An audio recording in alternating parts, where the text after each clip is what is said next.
ROI, return on investment. That is a standard financial metric that is normally used to assess the profitability of a trade or an investment. Basically, that is a ratio that compares the profit of the investment or the loss to the capital that is put at risk. And it's very useful to assess the return of the single investment and to compare the returns from different investments, because we want to understand if the money that we put at risk, if we got good results or not, even compared to other trades or to a benchmark like the S&P. And that is the difference between like buying a passive ETF or buying a stock. We want to understand which one was the best decision. So let's go to an example. Let's say we have $10,000 that we allocate on a trade. After 1 month, we close the position and we book $200 of profit. The return on investment on the single trade is 2%, of course. Now, there is a limitation because it's easy to understand. Okay, just going back. Here you understand $10,000 capital, profit $200 in 1 month. It's easy to calculate that we got 2% in this month. But now, if you have to compare, for example, the following results here,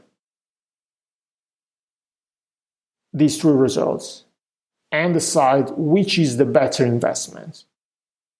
Which one is the 17% return over 66 days, the 12 over 29, or the 22% over 77 days?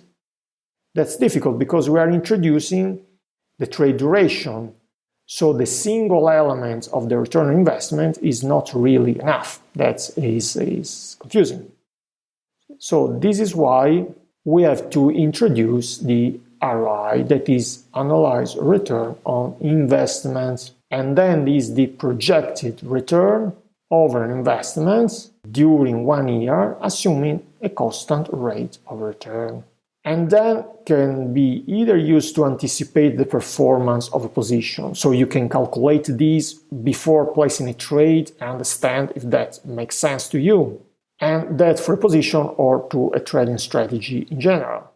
Okay? And also very useful to compare trades across different periods of time or strategies one to another. So let's say that we open the same trade with $10,000 of capital. After 1 month, we book $200. The return in the period is still 2%, but the annualized return is 24%. Because if we keep doing the same trades for another 11 months at the end of the year, with this constant rate of return, we will gain 24% in a year. And the calculation actually is not that difficult because all we have to do is take the return on investment, so the 2% in that case, divide for the number of days that the trade was open, so in that case it was 30, and we obtain like a daily return. And then if we multiply this value by 365, 1 year, we obtain that exactly is 24.3%. 2% the return on investment on a period divided by the number of days that the position were open. So all of these in parentheses is the daily rate of return. To analyze, we multiply by 365 and we obtain the annualized return on investment.